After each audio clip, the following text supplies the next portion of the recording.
Hello, this is Dom Jason of the Poor Knights of Christ, and we are doing another installment of our video tutorial on how to pray the Divine Office. And today we're going to be focusing on Lent, which is just a few days away. In particular, we're going to look at Lauds and Vespers for Lent.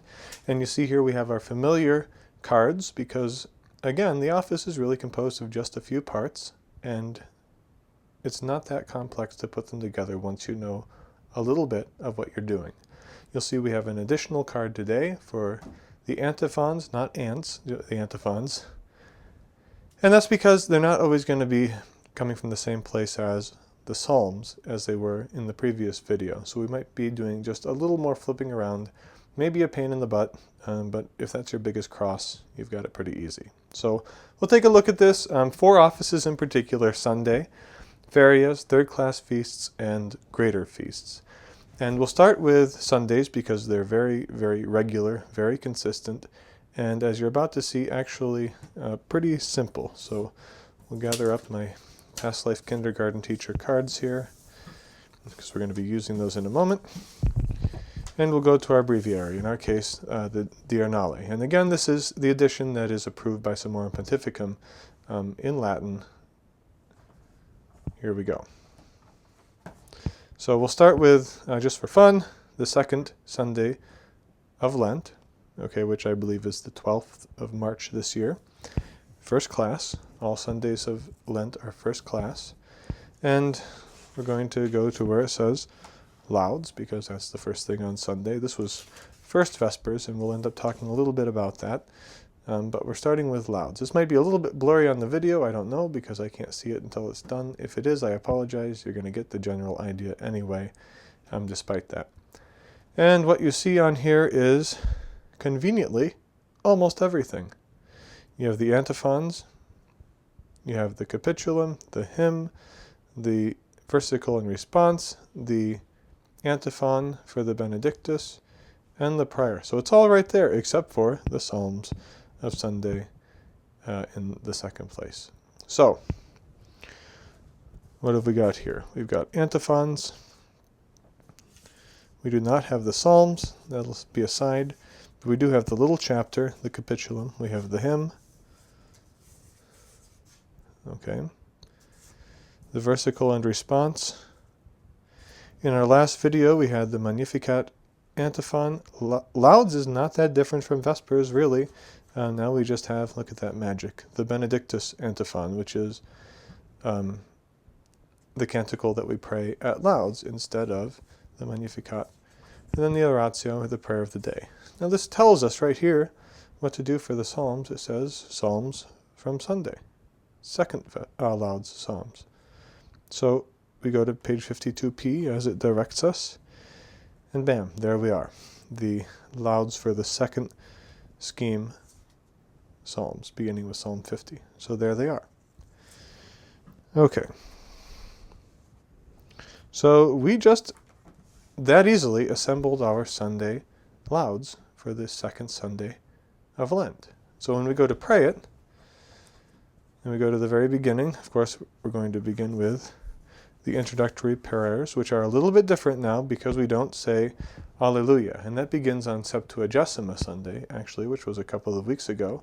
And that continues through Lent and through Passiontide right up until Easter. So instead of saying Deus in adiutórium meum inténde Dómine ad adiuvándum festína, Glória Patri et Fílio Spirítui Sancto, Sicut erat princípio nunc et semper et in sαϊκula sæculórum. Amen.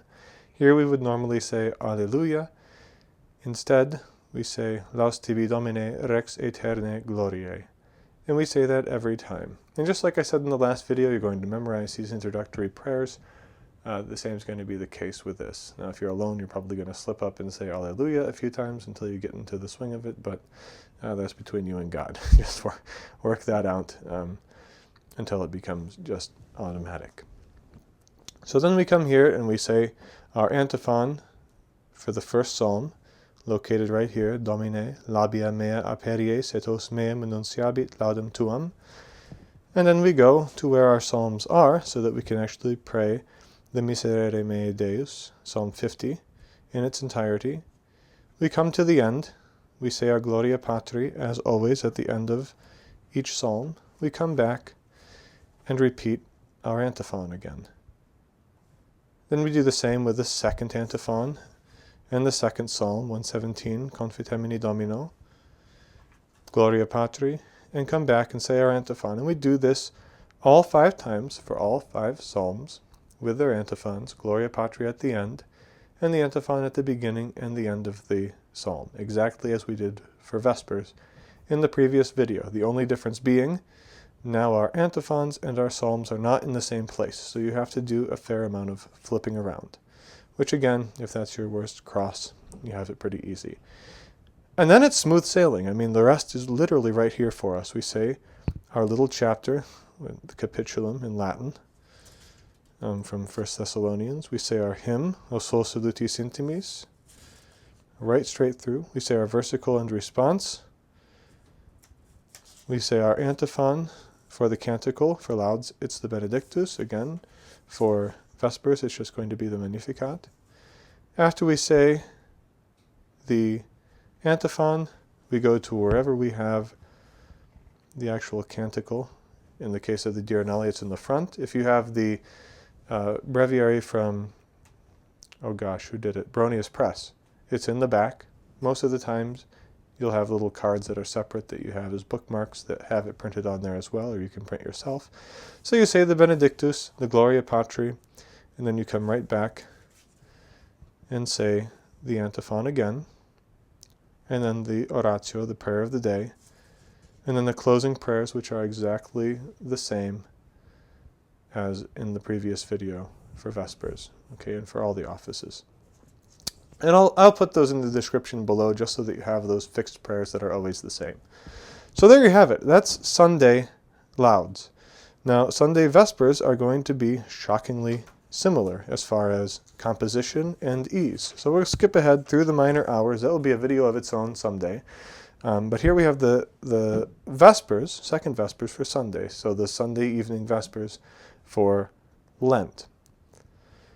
We're going to have the same introductory prayers. Note that it says or, vel, Laus tibi Dómine, recite ætérnæ glóriæ, instead of the A word, as we'll call it now that it's the penitential season. And here we have, again, our antiphons. This is outside of Advent and Paschaltide. If we go back to where we were just sitting, for second Vespers here, in the proper of the season, we see that it says antiphons and psalms of Sunday. So this is a little bit easier in that we don't have to be jumping around and looking for the right antiphon that goes with the psalm. So the psalms and the antiphons all right here. So we're just reading through just like we do any Sunday of the year. Antiphon, psalm, Gloria Patri, antiphon. Repeat, antiphon, psalm, Gloria Patri, antiphon. 5 times. Until we get to the end. And then it tells us here that during Advent, Septuagesima, Lent, Passiontide, and so forth, that we can find all of these other bits and pieces, the capitulum, hymn, verse, antiphon, versicle, and antiphon for the Magnificat in the proper of the time, or of the season, right back where we've been in the beginning of our breviary. And here it all is. The fratres, again from 1 Thessalonians, same exact reading in this case, not always the case. The hymn, Audi Bedigne Conditor, all of Lent. Versicle and response, antiphon for the Magnificat. Skip ahead to wherever you have the Magnificat conveniently placed. Come back, pray the antiphon again, then the prayer for the day. So this is, remarkably easy in as much as you really only have 2 places you need to be. Okay, you need to be in the proper of the season, in the front of the breviary. That's where we've been referring to this whole time. I should have said that in the beginning, but you should be familiar with it from the previous video. Okay, breaks down all of the feasts here that move with the calendar as we know it. And then the other section is just the Psalter, which I took my ribbon out of, but you get it. It's used enough that it opens right up to it. So that's all there is to it, and the bulk of it's here. The Psalms are in the Psalter, and everything else is right here for you. So that's pretty easy. Moving along, because there are a few other things to cover here, ferias. Okay, ferias are days on which there are no particular feasts. So if it's the 12th of March, which is Sunday. If I go to the 13th, which is Monday, we're going to find that there is no feast there. Okay, it's just Monday. Plain old, boring Monday. So in that case, we're going to be looking at feria secunda, okay, third class feria, right here again in the proper of the season. So we'll mark this. We'll skip ahead in the Psalter to also feria secunda. And for Lent, all of Lent, we're going to be praying again the second scheme of Lauds. Okay, there's first Lauds, which is for all the other days, but then if you skip ahead to after first Lauds, we have second Lauds, which is the same as we used for Sunday. So it's the penitential version of Lauds. We are going to use the antiphons that we have provided for us right here. We're going to follow through the Psalms, all 5 of them. Antiphon, Psalm, Gloria, Patri, antiphon. Repeat that 5 times until we come to the very end. And then you're going to see that really this is pretty convenient, because now we have all the other bits and pieces also right here in the Psalter. This is for Advent, here's for Septuagesima, and then you come forward to Tempore Quadragesime, that's for Lent. And so we have our capitulum from Isaiah, the hymn, the versicle and response, and then the antiphon. Now this says it's going to be in the proper of the season, propere de tempore. Okay, so that means we're going to have to mark this and go back to here, and there it is, right where we left off, feria secunda. Angelis suis Deus mandavite te. We have the same versicle that we already have printed here, but then we have our special, changing daily, Benedictus antiphon. Ego principium quiet loquor vobis. And we go say the Benedictus again in the beginning or in the end if you have the Bronius Press, or elsewhere if you have something else entirely, some bootlegged something or other, and then come back, repeat the antiphon, and we do our oratio, our prayer of the day. And we've just done Lauds. If this is going a little bit fast for you, focus on just the Sunday, get that down pat, and then come back and look at this, and I think you'll see how really fairly simple it is. We're just in the Psalter, praying the second scheme of Lauds. Everything is there, reading it line by line. Once the Psalms are done, we're just coming to the Lenten portion after the Psalms, and reading that line for line, until we get to the very end where it's time for the Benedictus and the Oratio, and all that's just found in the beginning, only because that changes every single day of Lent. Okay? If we skip ahead to Tuesday, you'll be seeing the same thing happen. Now we have a different antiphon, unus est, instead of ego principium. And the same for Wednesday and Thursday and Friday and so on. Every day of the week is going to be different. So, that's Lauds for the ferias. Vespers for the ferias is going to be the exact same principle, actually. So we'll skip ahead. Here we are. So again, we have introductory prayers, the antiphon, psalm, antiphon, Gloria Patri antiphon, antiphon, psalm, Gloria Patri antiphon, 5 times. Again, same exact structure. And again, conveniently, we have all of the post matter, everything after the Psalms, printed conveniently in the Psalter for us, so there's not a lot of flipping around. The capitulum, the hymn, again, Audi Benigne Conditor, that's the Vesper hymn for Lent. And all the way through, and then it gives us the same message for the Magnificat antiphon. It says, essentially, look for it in the proper of the season. So again, we go back to proper of the season, Tuesday, feria secunda, and then we come down and we see that it's qui me misit. We say that antiphon, we say Vespers, we say the Magnificat, and then we come back and say the antiphon again, and our oratio, prayer of the day, which is actually different than at Lauds, so pay attention to that. Again, if this is going quickly for you, I'm explaining what you would do in 15 minutes in about 3 minutes or less. So pause it, look at it, and you'll see that it's really not that overwhelming. Again, the majority of everything is right there in the Psalter for us. And the only other place we're having to look is back in the proper of the season for just a few little odds and ends that change every day. So really, not that bad. The next bit, which is equally not that bad, are third-class feasts. The reason they're not that bad is because in Lent, these third-class ferias, okay, ordinarily a feria, just a day without a feast, would be a fourth class. That means a third-class feast would be said, if there was one. Since this is Lent, we have third-class feasts and third-class ferias. Third-class ferias take the precedence over third-class feasts during Lent. Okay? That's not something you should be able to divine or figure out. That's just a hard and fast rule. It's in a really obnoxious part of your breviary in the beginning.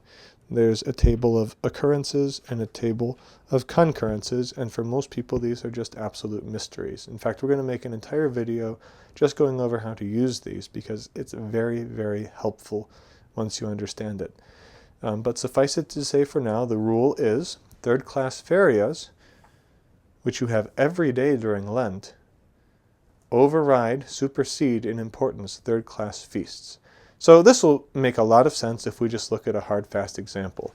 The first third-class feast that we're going to encounter in this second week of Lent is actually the Feast of St. Patrick, which on this year falls on a Friday, and is, of course, March 17th.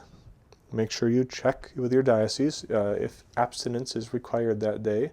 I am in the glorious Diocese of Erie, and we do not have to abstain that day because St. Patrick is actually the patron of our diocese. So make sure to check that out, just as a side note. So here we have St. Patrick on the 17th of March, bishop and confessor, third-class feast. And it even tells us here that during Lent, this feast day is to be a commemoration. Okay? So what that means is I'm going to say my office on Friday, just like I did on Monday. Feria secunda is Monday. Feria sexta is Friday. I'm going to repeat exactly what you saw me do for Monday for Friday, even though it's the Feast of St. Patrick. Okay? I'm going to go through the whole thing. Psalms in the Psalter for Friday, Feria sexta, and then the Benedictus antiphon, if we're doing Lauds, or the Magnificat antiphon if we're doing Vespers, and then the Oratio, which are given right here. So exactly what you saw me do for a feria. The only difference being, when we're all done, when we've said the Oratio, we're going to come back to St. Patrick here, who is in our Proper of the Saints, okay, which is again from the first video. Go back and watch it if you haven't. Just lays out the various calendar days, March 17th, March 18th, March 19th, and so forth, with whatever feasts are celebrated that day and whatever appropriate information is there for you. And then you make the commemoration from there, which, very complicated, literally just involves reading through this. Okay, so we have the antiphon, and this would have been the antiphon you would have used at Lauds, if this were the feast. The versicle, which would have been the versicle we would have used at Lauds, if this were the office we were saying, and then the oratio. So you just did this once for the ferial day. All that information again back here. Feria sexta. Now you're going to do it again. So we just said the oratio for Feria sexta, and we did our Predominum nostrum Iesum Christum Filium Tuum, all of that stuff. Then we just say this at the very end of Lauds, right before we say our concluding prayers, which again are down here in the description of the video. Okay, that's all there is to it. And then when we go to say Vespers, it's even easier, because this commemoration is only made at Lauds. So we really treat Vespers on a third-class feast day just as if it were a third-class feria. So exactly as in the previous little segment we did there. Okay? So we've done Sundays, ferias, and third-class feasts. The last thing to really look at is first-class feasts and second-class feasts. And we have one right here, St. Joseph. Now, this year, St. Joseph, this video just got more complicated than I expected because I just realized this falls on Sunday. Now, this is the first-class feast, and Lauds and Vespers of Sunday in Lent are also first class. So this is another example of why we're going to someday in the not distant future make a separate video for how to use this handy mystical looking table, because it actually breaks down the fact that if this feast occurs on a Sunday, we're actually going to say the office for the third Sunday of Lent instead of this. And what happens to this feast is also dictated by that table in the beginning. It's going to get moved to Monday. And whatever was going on Monday, which I'm pretty sure is just a feria for the 20th, goes away. Okay, or it gets commemorated, one or the other. So this will not be set on the 19th this year. It'll be set on the 20th. So that shouldn't complicate things because now you know that and that's all you need to know. Other than it's not the 20th, the 19th of March, it's the 20th of March.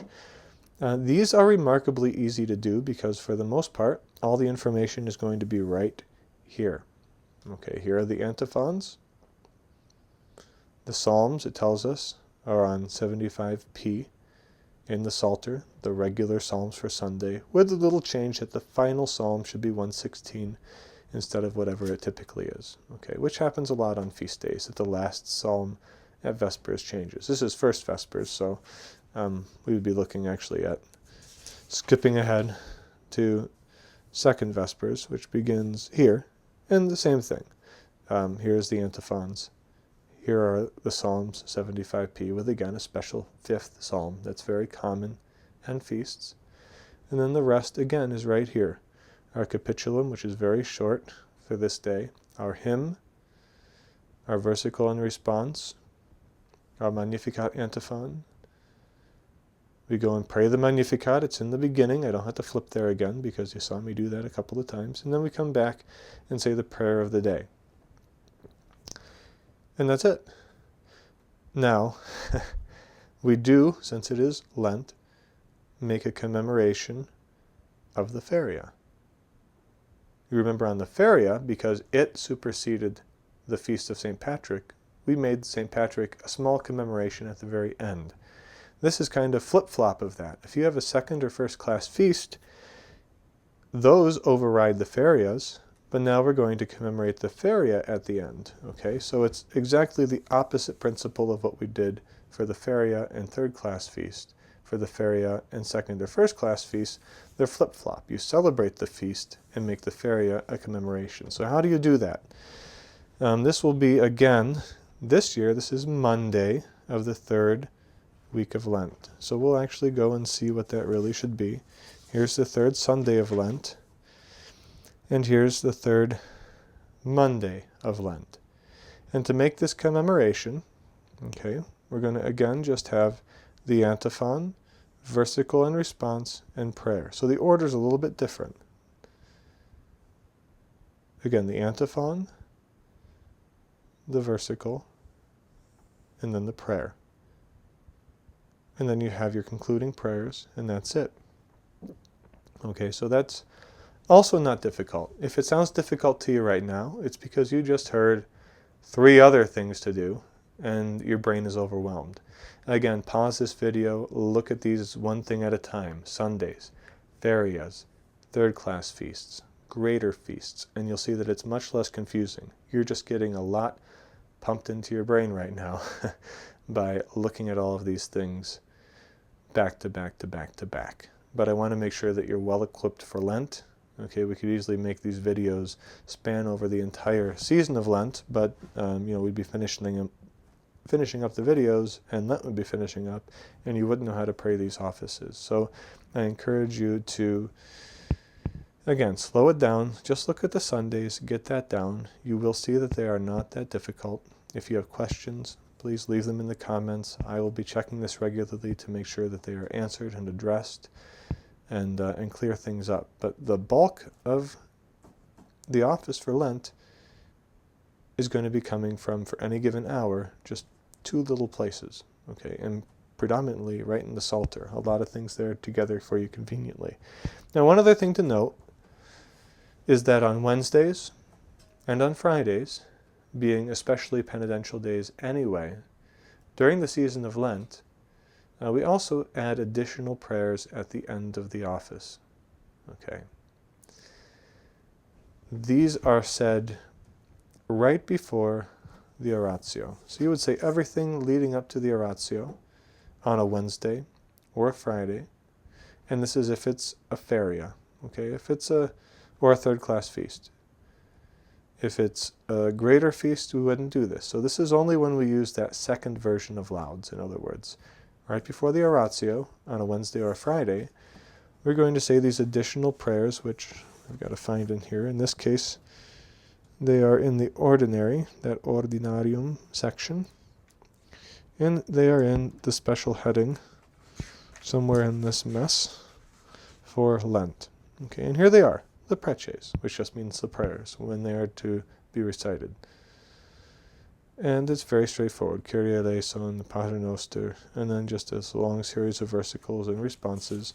You just read through them, pray them of course, but you're just going straight through them, and right into the very end, to the versicle and response that you are used to hearing prior to the oratio, and that's your cue to go back to the oratio for that day. Dómine exaudi orationem meum, clamor meus ante veniat. And then that usually would lead into the oratio, and that's exactly what it does now.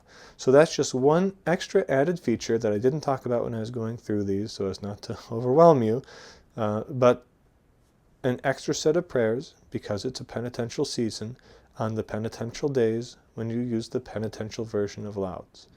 So any day you use Lauds 2, that it's a Wednesday or a Friday, you're just going to tack these prayers on at the end. Just an extra note. Okay, again, I understand if that's overwhelming. I'm hoping that, again, if you take this and break this down into sections and digest it a little bit, it shouldn't be. Anybody who just listened to this whole video, watched this whole video, and thinks that they're going to walk away from this now being able to explain this to the next person they encounter, that's craziness. You're gonna learn this through doing it. Okay, so if you're watching this video and it happens to be a Tuesday and it's a feria, just watch that snippet about the ferias during Advent. Try to mark your breviary, try to know where the different sections are, and then pray it. And don't worry about all the other tidbits. Okay, you just have to learn this by doing it, breaking it down. It is technical. Okay, there's no getting around that. It is technical. There are technical aspects to this. There are what seem like trivial, rules and so forth, especially transferring and moving feasts and when to add the preces. But if you just stop and take a breath and don't let it overwhelm you and just know that there are some solid, fast rules that you can use, it shouldn't be that bad. Okay, so there's going to be another video later on in Lent as we get closer to Holy Week, because some things, minor changes are going to happen in the meantime. During Passiontide, there's one little change that would pertain to us, which that's the last 2 weeks of Lent. We just stop saying the Glória Patri during the minor hours, which we haven't even talked about yet, so don't worry about that. And also a lot of changes during Matins, which you don't have to worry about either right now, and at all if you're part of our order. So we'll talk about what changes happen during Holy Week and during the Holy Triduum as that gets closer. Again, in the meantime, if you have any questions, please feel free to leave them right down here below in the comments, and also look down there for that information regarding the opening and closing prayers, so you have that as well.